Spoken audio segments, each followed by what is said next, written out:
Javier Treviño, ¿cómo va esta cuarta T y la relación que pudiéramos tener ahora con el nuevo gobierno que empezará aquí el próximo día 20 de enero en los Estados Unidos con Joe Biden al frente? La llamada que hacen los dos, Biden y el presidente López Obrador, y las expectativas que todo esto pudiera levantar y lo real de todo esto que se platicó en un evento político, el primero que liga al gobierno de la Cuarta T con el próximo presidente, 46º presidente de los Estados Unidos. Querido Javier Treviño, como siempre, te saludo con mi cariño esta mañana. Buenos días. Hola Pedro, buenos días. Qué gusto estar contigo de nuevo. Pues parecería que en la 4T piensan con lógica matemática, porque creen que el orden de los factores no altera el producto, pero en política internacional no hay esa propiedad conmutativa de la aritmética. El orden de los factores sí altera el producto. Aquí en este caso primero fue la carta y luego la llamada telefónica. Debió haber sido al revés, porque el tercer paso tendría que ser la reunión en persona entre el presidente electo Joseph Biden y el presidente de México Andrés Manuel López Obrador antes del 20 de enero, porque somos vecinos y aliados. Sería lo mínimo que debería ocurrir y ojalá se logre. Bueno, durante el fin de semana hablaron por teléfono el presidente de México y el presidente electo de Estados Unidos. Lo único que sabemos es pues lo que se publicó en Twitter y lo que se publicó en un breve comunicado de la oficina del presidente Biden. Pues parecería un enfoque poco convencional para las llamadas entre presidentes de México y Estados Unidos, pero ya sabemos que las cosas ya no son como antes, como dicen por ahí. Hay toda una lógica detrás de las llamadas presidenciales para evitar las sorpresas, evitar los problemas. Los presidentes no están solos en las llamadas, el equipo tiene que preparar sus carpetas de información. Lo que esperaríamos ahora, Pedro, después de la llamada, es que el secretario de Relaciones Exteriores de México y su equipo se pongan a acordar con el equipo del presidente electo Biden una reunión presidencial, una reunión presencial entre el presidente de México y el presidente electo de Estados Unidos antes del 20 de enero, pues en Delaware o donde sea, ¿no? Recordemos que esto ha ocurrido en casi todos los demás casos.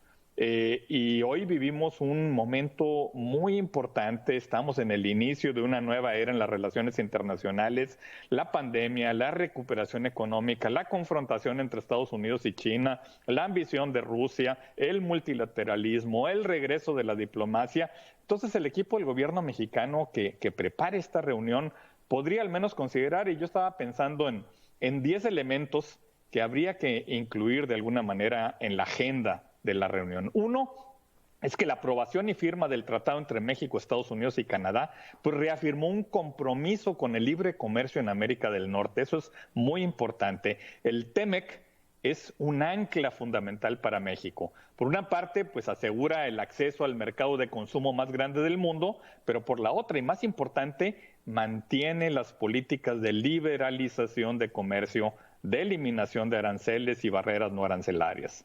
Dos, las políticas de integración económica han permitido establecer cadenas de suministro transfronterizas. Y eso es muy importante en esta época de la pandemia y de la reactivación. Se puso un candado a las políticas de mercado abierto para que fueran permanentes, predecibles y para que el ambiente de inversión tuviera reglas claras.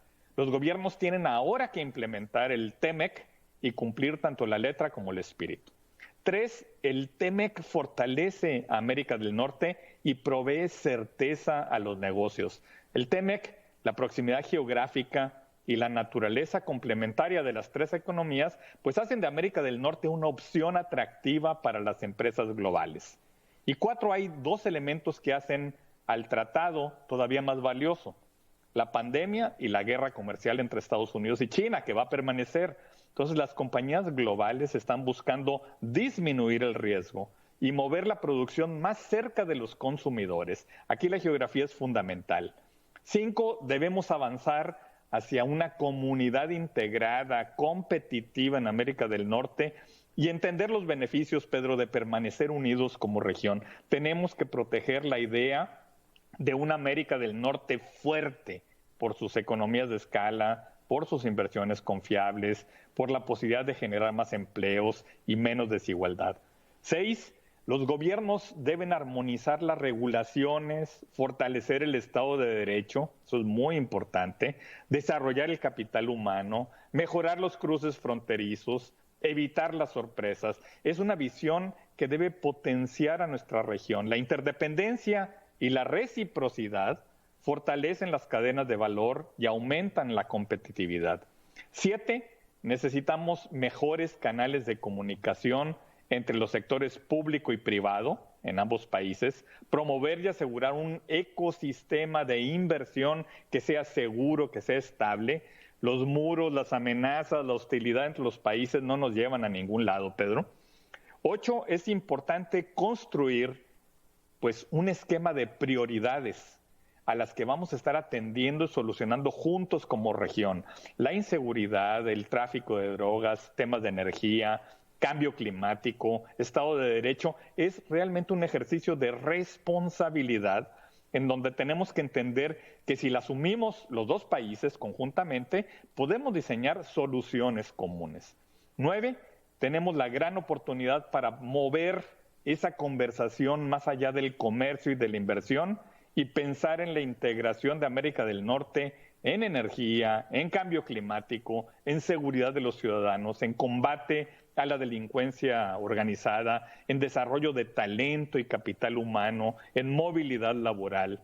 Y 10, pues debemos revisar nuestras estrategias ante la pandemia y los mecanismos de defensa ante otras crisis potenciales, pero ante todo, Pedro, debemos proteger nuestra democracia, porque además de defender los principios, debemos promover los intereses de México. Vimos la carta del presidente López Obrador al presidente electo Biden, en donde hablaba de los principios.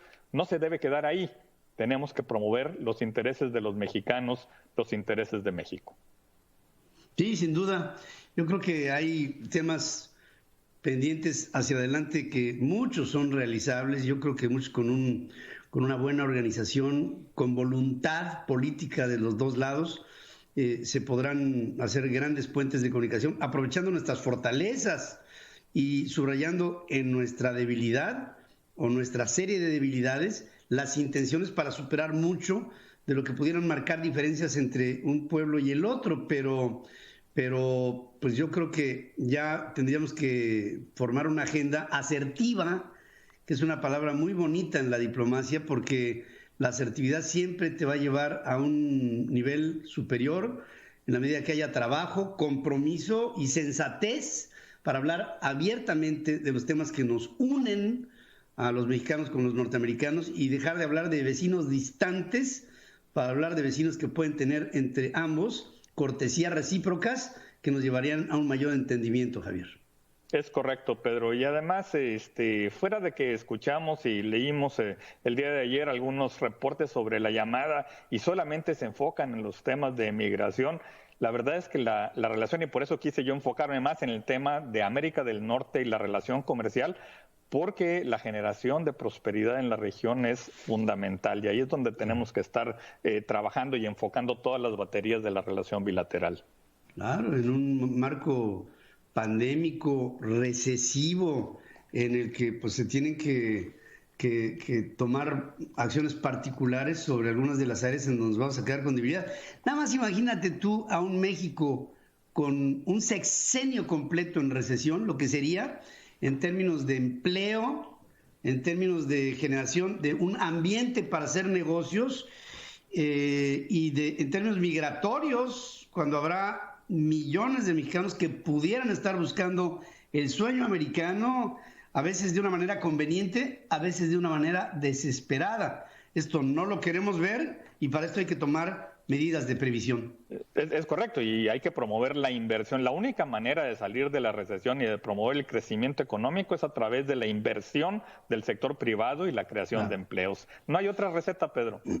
Y para eso se requieren reglas claras, se requiere estimular la inversión, y en eso podemos trabajar los dos países. Lo que no podemos es aplicar pues solamente recetas pues que ya son anticuadas, tenemos que pensar en lo que viene y necesitamos generar los empleos que necesitan los jóvenes mexicanos.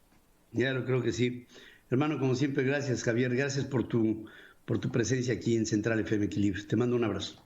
Gracias, Pedro. Fuerte abrazo. Buenos días.